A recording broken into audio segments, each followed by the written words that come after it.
Bonjour et bienvenue dans cette nouvelle vidéo. Ici c'est le docteur Idrissa Faye. Dans cette vidéo, on va parler de stratégie de trading et principalement stratégie day trading. Donc, on va voir une stratégie simple que j'explore depuis un moment et qui te permettra éventuellement de pouvoir trader les indices tels que le Nasdaq. C'est une stratégie assez simple et qui peut être mise en application le plus rapidement possible. Sans plus tarder, intro.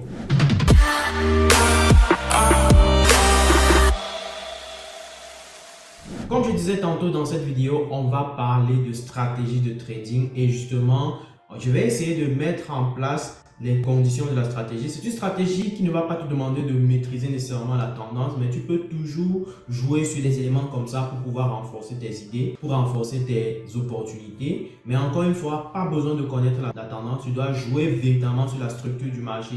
Tu dois jouer véritablement sur les scénarios en termes de structure du marché pour la journée et en termes de, je vais dire, en termes de scénario sur la structure du marché et sur le price action. Donc, c'est le pure price action. Donc, du coup, je vais partager mon écran ici pour que tu comprennes exactement de quoi je parle et on va essayer de tester quelques éléments par rapport à ça. Mais avant d'entrer dans le vif du sujet, je tiens à préciser que nous avons ouvert les portes pour le compte de cette fin d'année pour les inscriptions pour le compte du programme de formation Trading Forex et investissement crypto. Donc, c'est l'occasion pour toi de pouvoir non seulement être débutant, commencer à faire tes premiers pas, commencer à faire tes premiers gains grâce à la stratégie simple à 5 étapes que j'ai mise en place et qui te permettra bien sûr de pouvoir te lancer le plus rapidement possible sur les marchés financiers, commencer à faire tes premiers gains, faire tes premiers trades et commencer à maîtriser. Très important. Une autre chose, c'est que tu auras l'occasion également de savoir comment choisir tes cryptos. Donc ici, on t'apprend à pêcher et à non attendre qu'on te donne les cryptos que tu vas investir. Donc voilà pourquoi nous avons organisé cette formation-là pour que toutes ces personnes-là qui veulent véritablement se lancer et faire les choses, prendre les choses en main, démarrer l'année 2024 sur les chapeaux de roue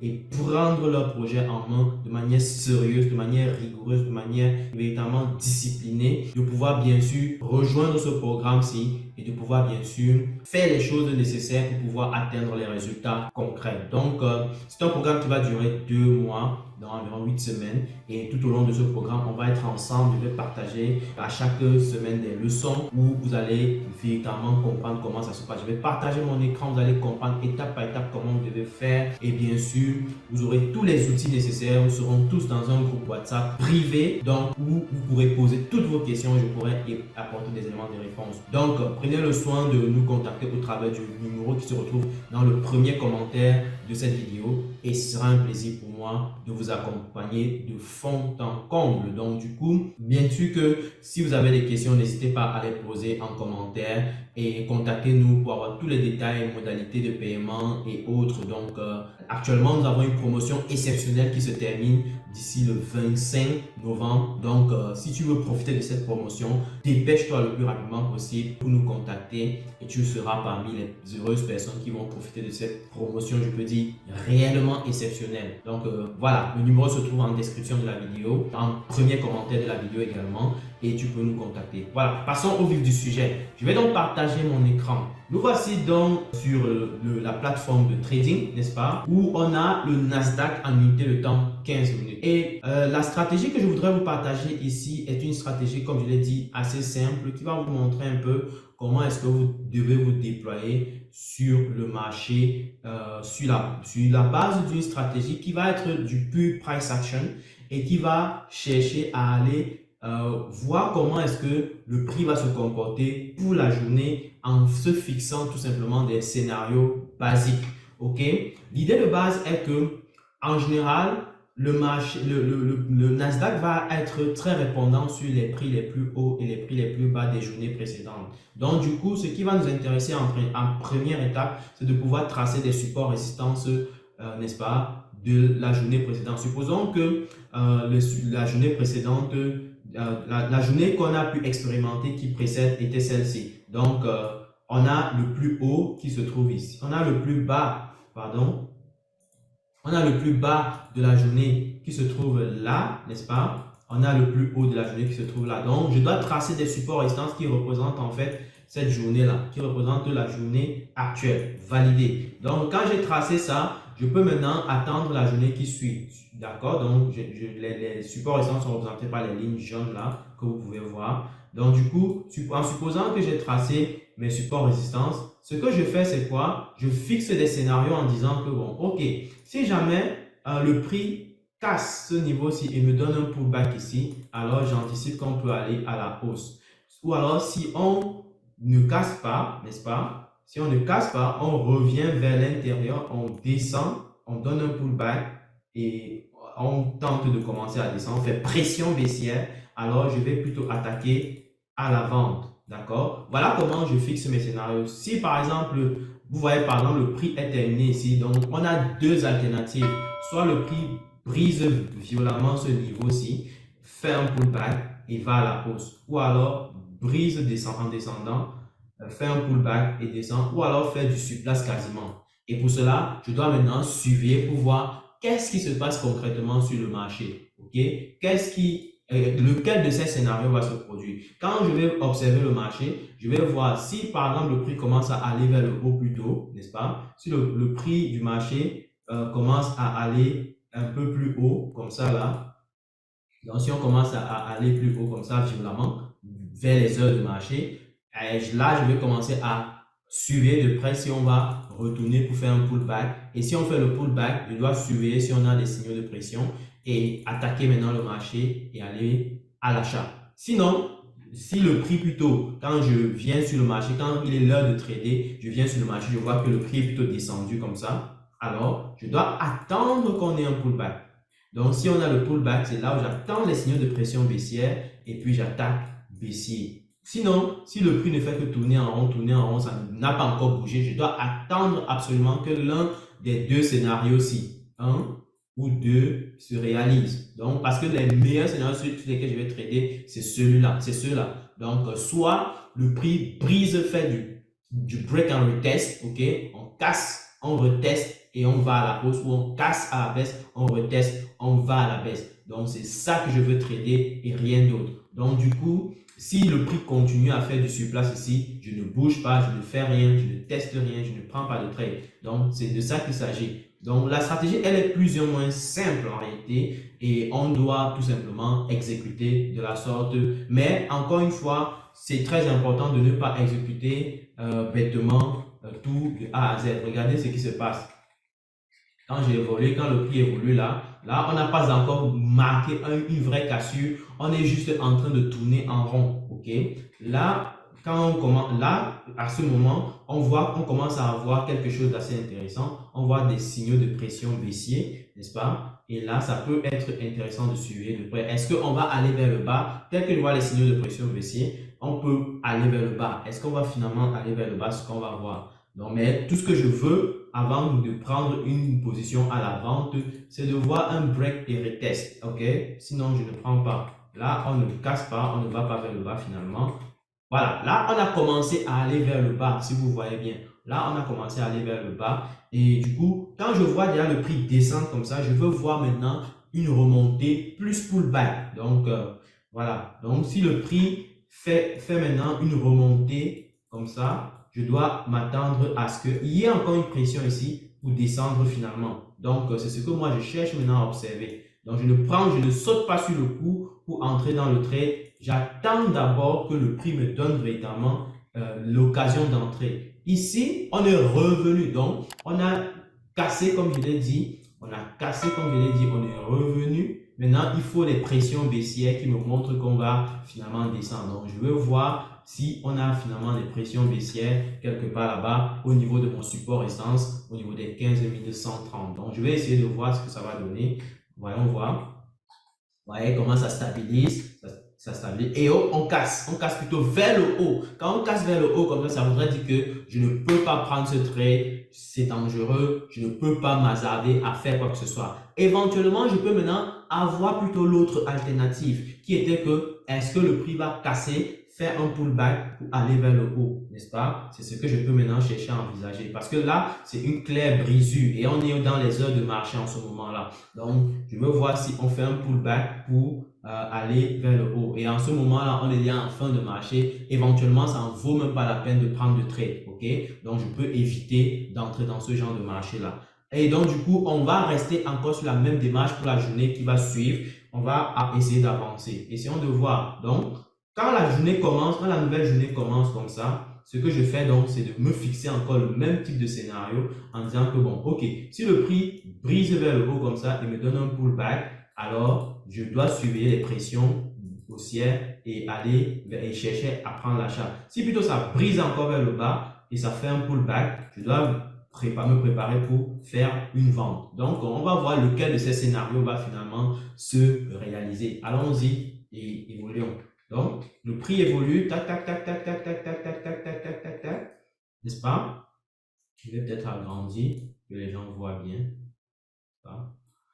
Donc, on évolue normalement et là, on commence à faire un peu plus de mouvements, de gros mouvements sur le marché. Là, on casse, on va vers le bas. On va vers le bas, on revient encore vers le haut, c'est pas bon. Là, on revient vers le haut. Maintenant, quand on revient vers le haut comme ça, je m'attends à ce qu'on fasse un pullback, n'est-ce pas? Un peu comme le scénario 1. Donc, je vais observer beaucoup plus le scénario 1 plutôt que le scénario 2. Donc, le scénario 1 a l'air de vouloir se valider. De cela, je surveille de près maintenant le scénario 1. Allez, on est en train de monter. Est-ce qu'on aura un pullback? Boum, on a un marteau dangereux qui apparaît. Et ça devient intéressant. Donc, quand on a ce marteau dangereux, moi, je vais aller en unité de temps peut-être inférieure pour voir si je peux réellement entrer. OK? Donc, par exemple, quand c'est ici, je vais en unité de temps 5 minutes pour voir si je peux entrer sur le trade. Et parce que là, ce marteau marque en réalité une sorte de pullback que vous avez sur le marché si vous allez en unité de temps 5 minutes. Et donc, du coup, je peux me permettre d'entrer ici, n'est-ce pas? Je peux me permettre d'entrer là, n'est-ce pas? En ce moment-là, j'entre ici et je cible en fait, je m'assure d'être protégé avec la mèche, n'est-ce pas, du marteau. Et je m'allais chercher maximum 2 pour 1. Je ne peux pas chercher plus. Donc, c'est ça. Je m'allais chercher maximum 2 pour 1. Et vous allez voir que le prix va monter violemment. Et c'est très facile de faire du 2 pour 1 en ce moment-là. Donc, le truc, c'est de vraiment trader du break retest. Break retest en 2 scénarios max. Donc, tu as 2 scénarios potentiels. Si le prix casse, il fait un pullback, là, tu entres. Et le pullback, tu peux l'observer en unité de temps 15 minutes comme en unité de temps 5 minutes. Ou alors, si ça va en scénario 2 où on casse à la baisse, on reteste, on fait un pullback pour retester, alors tu te prépares pour une opportunité vente. OK? Et là, tu attaques à la vente et tu saisis l'opportunité. Donc, pour la journée, si on a terminé à l'achat, super. Donc, du coup, on va voir ce que ça donne pour la journée qui suit. OK? Donc, je vais essayer un peu d'effacer.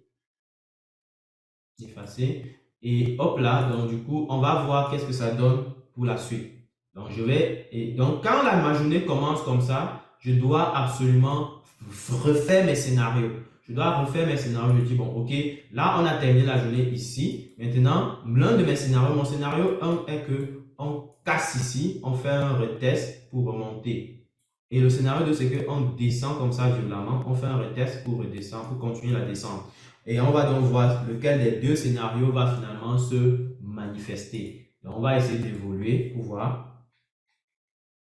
Donc là, on voit que le prix fait du surplace, ça fait du surplace, ça fait du surplace, ça fait du surplace. Et là, on commence à monter, et on commence à monter.